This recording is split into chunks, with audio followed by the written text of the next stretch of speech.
28장에서 31장 우리 시편 7편을 우리 함께 읽어봤습니다. 오늘 우리 묵상을 나누고 싶은 우리 부분은 잠언 31장 1절에서 7절입니다. 잠언은 총 31장으로 구성되어 있죠. 그래서 마지막 우리 장의 이 부분입니다. 이 잠언을 쭉 읽다 보면 흔히 우리 잠언에서 성경공부를 하신 분들 아실 거예요. 잠언은 이 솔로몬이 지은 이 글로 알고 있습니다. 그래서 우리 1장부터 우리 29장까지는 대부분 이 솔로몬이 지은 것이라고, 또 이렇게 부분적으로는 또 신학자들마다 좀 의견이 좀 갈리는 부분이 있지만 그래도 대체적으로는 솔로몬이 지은 거라 보고 있습니다. 그런데 이제 잠언 30장과 31장을 보면 다른 사람이 지었다는 것을 우리가 알 수 있죠. 잠언 30장은 아굴이 지은 것으로 나오고, 또 잠언 31장은 르무엘 왕의 이 잠언이라고 나옵니다. 그럼 여기서 그럼 아굴은 누구이고 르무엘은 누구인가? 이 아굴에 대해서는 성경에서 이 잠언 외에는 특별하게 언급된 데가 없습니다. 그러니까 아굴이 누구인지 우리가 알고 있는 정보가 극히 제한적일 수밖에 없습니다. 그래서 그냥 대체적으로는 이 아굴은 여기 잠언 3장에 나온 것처럼 야게의 아들, 그냥 지혜자라고 알고 있고, 그리고 이 31장에 나오는 르무엘 왕은 실존하는 인물인지도 불확실합니다. 그것도 어떤 사람들은 아마 이 솔로몬 왕의 다른 호칭이라고 말하는 사람도 있고, 아니면 솔로몬이 아닌 또 다른 인물이라고 그렇게 보는 사람도 있지만, 중요한 것은 이 르무엘의 왕, 특별히 어머니로부터 지혜를 배운 이 왕을 통해 가지고 이상적인 지도자의 모습이 과연 어떠해야 되는지에 대해서 우리가 알 수 있습니다.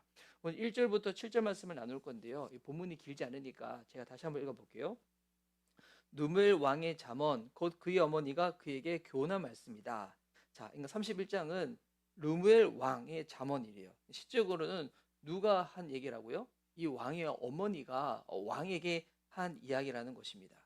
그래서 이 1절에서 7절 부분을 보면 이게 크게는 이 부분을 네 부분으로 나눌 수가 있거든요. 어떻게 나눌 수 있냐면 요 1절에서 2절 부분은 너가 누구인지에 대한 정체성에 대한 내용이 나옵니다. 2절 말씀도 읽어볼게요. 내 아들아, 내가 무엇을 말할까? 내 태에서 낳은 아들아, 내가 무엇을 말할까? 소원을 하고 얻은 아들아, 내가 무엇을 말할까?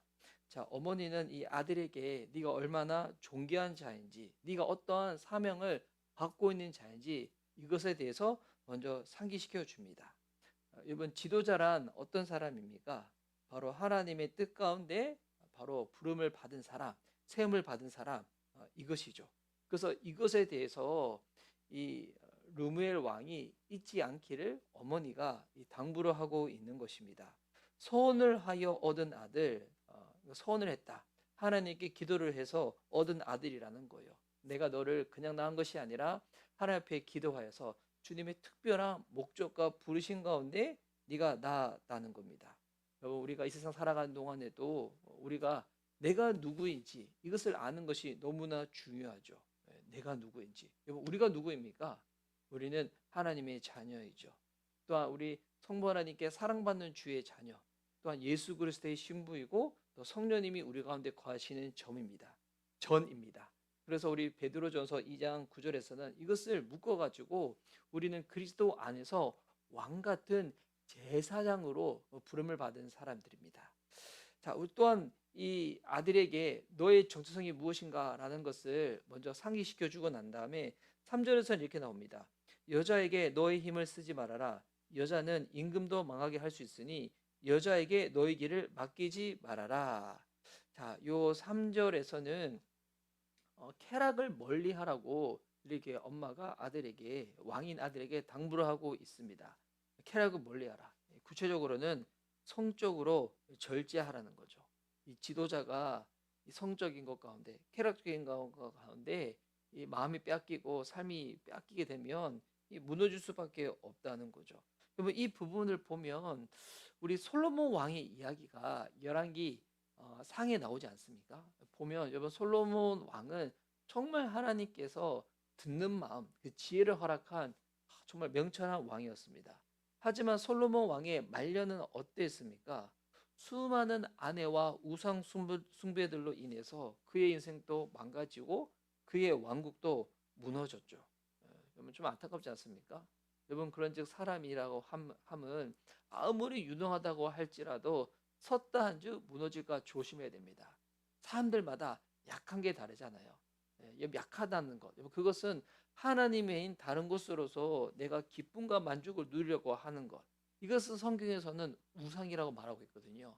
우상이라는 것은 눈에 보이는 어떠한 특정한 뭐 물건, 대상 이것만 말하지 않습니다.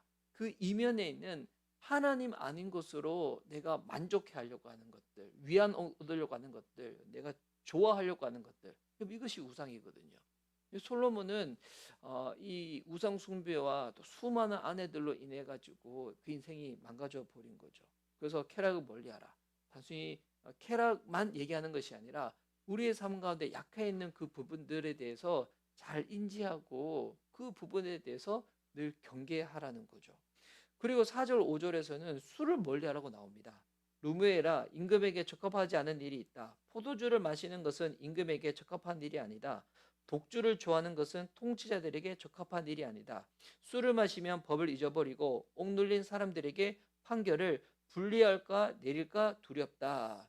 자, 이 술을 멀리하라고 나옵니다. 여러분 이 말인즉 술 자체, 여러분 물론 이거를 멀리하라는 그 말의 의미도 있겠지만 지도자로서 공유로운 판단을 함에 있어 가지고 판단력을 흐르게 하는 것들 그것으로부터 멀리하라는 거죠. 그 중에 대표적인 것이 여기서는 술이라고 말하고 있습니다. 뭐 우리의 삶의 중심은 늘 하나님의 뜻이 무엇인지를 분별하고 주님의 그 뜻 가운데 어, 주님을 닮아서 공의롭게 나아가는 것이 너무나 중요하죠. 그런데 술 같은 것들 가운데 빠지게 되다 보면 판단력도 흐르게 되고 주님의 마음도 잃어버리게 되고 그 뜻 가운데 살 수 없게 되어져 버린다는 거죠. 그 부분에 대해서 경계하라는 겁니다. 그리고 마지막으로 6절 7절에서는 이 연약한 자들을 위해서 늘 마음을 기울여야 된다. 배려해야 된다. 그 당부를 하고 있습니다. 6절 7절 독한 술은 죽은 사람에게 주고 포도주는 마음이 아픈 사람에게 주어라. 그가 그것을 마시고 자기의 가난을 잊을 것이고 자기의 고통을 더 이상 기억하지 않을 것이다. 자, 이 술은 지도자들을 위한 것이 아니라 삶의 고통 속에 있는 자들에게 이렇게 나눠주러 나오죠. 이 말씀을 잘 이해해야 됩니다. 그러면 지도자 마시지 말고 이 술을 이 뭐 가는 사람들 줘가지고 먹고 취해가지고 뭐 잊어버리라는 뜻인가? 뭐 이런 의미가 아니라 삶의 고통 속에 있는 자들 가운데 그들을 위로하라는 겁니다. 그 위로의 상징으로서 술을 말하고 있는 거지.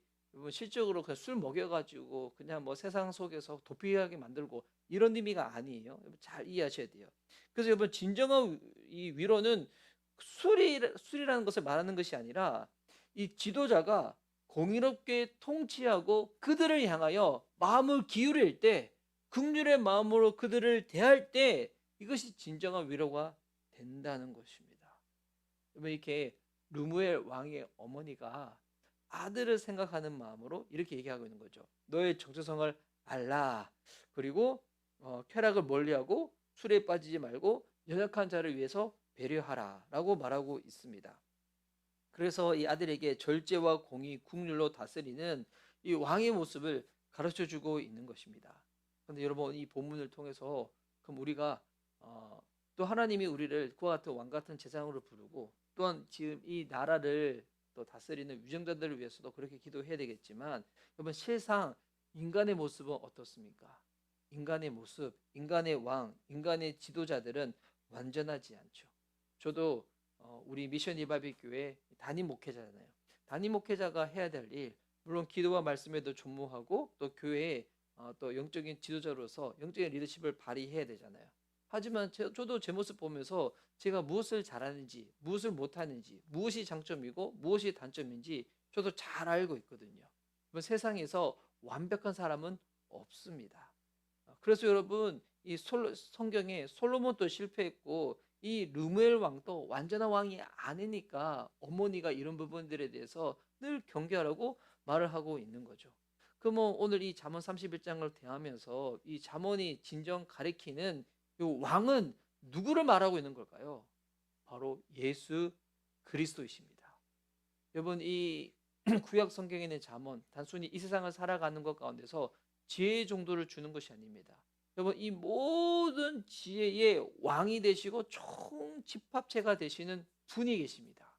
그분이 누구시냐면 우리를 위하여 이 땅에 오셔서 우리가 되어서 십자가에 죽으신 바로 예수 그리스도이십니다. 여러분 이 신약 성경을 읽을 때 여러분 예수님은 어떤 삶을 사셨습니까? 자기의 몸을 절제 않는 삶을 사셨죠. 또한 죄인들의 친구가 되셨고요. 연약한 자들의 친구, 과부와 고아의 보호자, 또 온 인류를 위해서 하나님의 공의를 이루어질 수 있도록 우리를 위하여 대신 죽으신 진정한 왕의 왕이 예수 그리스도시라는 것입니다. 그분은 그래서 우리를 그의 나라의 왕 같은 제사장으로 부른 거예요. 우리가 제사장으로 부름을 받았는데 베드로전서 말씀 보면 어떤 왕이라고요? 왕 같은 제사장. 여기서 말하는 왕이 누굴까요? 예수 그리스도시죠. 그래서 여러분 우리도 연약하지만 우리가 그리스도 안에 있을 때 절제할 수 있을 거예요. 또한 세상 속에서 그리스도로부터 우리가 어떤 사랑을 받았고 어떤 돌보심을 받았고 어떤 위로와 긍휼을 입었는지를 기억할 때 우리를 통하여 그리스도의 그 사랑과 정의가 이 땅 가운데 흘러갈 수 있도록 주님이 믿는 자들, 약속을 붙잡는 자들, 왕이신 예수님의 통치 아래 있는 자들을 통하여 이 땅 가운데 그 사랑과 그 긍휼과 공의를 흘려보내신다는 겁니다. 그래도 여러분 이 땅 가운데 무엇이 계속 일구어질까요? 바로 예수님이 말씀하신 바로 하나님 나라죠. 하나님 나라. 이번 하나님 나라는 예수 그리스도 이번 그분 삶 자체가 하나님 나라죠. 아직 이 땅에서는 완성되지 않았지만 우리 주님이 이 땅에 다시 오시는 그날에 하나님 나라는 여러분 완전하게 이 땅 가운데 임할 것입니다. 여러분 이미 또 아직 그 중간의 시간대에 우리가 살아가면서 우리가 그리스도를 바라보며 그리스도를 닮을 때 하나님 나라를 통하여 더 많은 자들이 위로를 받을 것이고 회복을 받을 것이고 구원을 얻게 될 것이고 이 땅 가운데 주의 나라가 더욱더 부흥하게 될 것입니다. 이번 이 본문을 통해서 우리 기억합시다. 하나님이 나를 어떤 자로 부르셨는지. 이번 이거 잃어버리지 마십시오. 잊어버리지 마십시오. 자주 기억하십시오. 우리가 새날 경건 기도를 여러분 드리는 이유가 뭡니까? 말씀 묵상을 하는 이유가 뭡니까? 우리가 어떤 자인지 이 정체성을 늘 기억하는 겁니다. 얼마나 자주 기억하냐에 따라서 여러분 어려움이 있을 때, 마음이 답답할 때, 유혹이 있을 때 우리가 이것을 이겨낼 수가 있을 것입니다. 또 우리의 삶 가운데 내가 절제해야 될 것은 무엇인지, 내가 약한 것은 무엇인지, 관계에서든 감정에서든 욕심에서든 육체적인 것이든 어떤 것이든 그 부분을 잘 깨달아. 여러분 그 부분 내 노력으로는 우리가 이겨낼 수 없습니다. 그래서 늘 주님 앞에 나가는 겁니다. 주님 아시거든요. 우리가 무엇에 약한지, 무엇에 잘 넘어지는지. 그래서 주님께 구하고 주의 도우심을 받는 겁니다. 또한 주님의 사람들로 이루어진 공동체를 통해서 우리가 또한 그와 같은 삶으로부터 또 보호받을 수 있는 또 그런 안전을 누리게 되는 것입니다. 우리의 판단력과 공의로 오늘 하루를 살아갈 때 흐리게 하는 것들이 무엇인지. 그래서 사람들마다 뭐 좀 워낙 뭐 미디어도 많이 보고 하여튼 뭐 세상 이런 거 많이 있는데 뭐 적당히 즐기는 건 괜찮은데 절제하지 못하고 확 들어가 버릴 때 우리가 감정적으로 또 판단력도 막 잃어버리게 되지 않습니까? 그 절제할 수 있는 삶 필요합니다. 또한 연약한 자들을 위한 하나님의 긍휼을 보여주는 통로가 되어야 됩니다. 여러분 이것 우리의 노력으로 되지 않습니다. 그리스도를 바라볼 때 내가 그리스도 안에 있음을 기억할 때 성령의 도우심을 받을 때 완전하지 않지만 우리의 삶을 통하여 하나님이 원하시고 기뻐하시는 바들이 하나씩 하나씩 이루어지게 될 것입니다. 오늘을 살아가는 저와 여러분 오늘 이 잠언 오늘 마지막 31장을 통하여서도 단순히 지혜가 열거되어지는 것이 아니라 진정한 지혜의 왕이 되시는 그리스도를 바라보며 그분 안에서 성령의 도우심을 받아 살아가는 우리 미션 리바이벌 교회 성도님들 되었으면 좋겠습니다. 주님이 우리를 붙잡고 계십니다. 하늘의 지혜로 이 땅을 살아갈 수 있도록 주님이 함께하여 주십니다. 그 은혜 가운데 나아가는 저와 여러분 될 수 있기를 예수님의 이름으로 축복합니다. 아멘. 이 시간 기도 음악 틀고 우리 함께 기도하는 시간 갖도록 하겠습니다. 제가 기도 음악 틀겠습니다.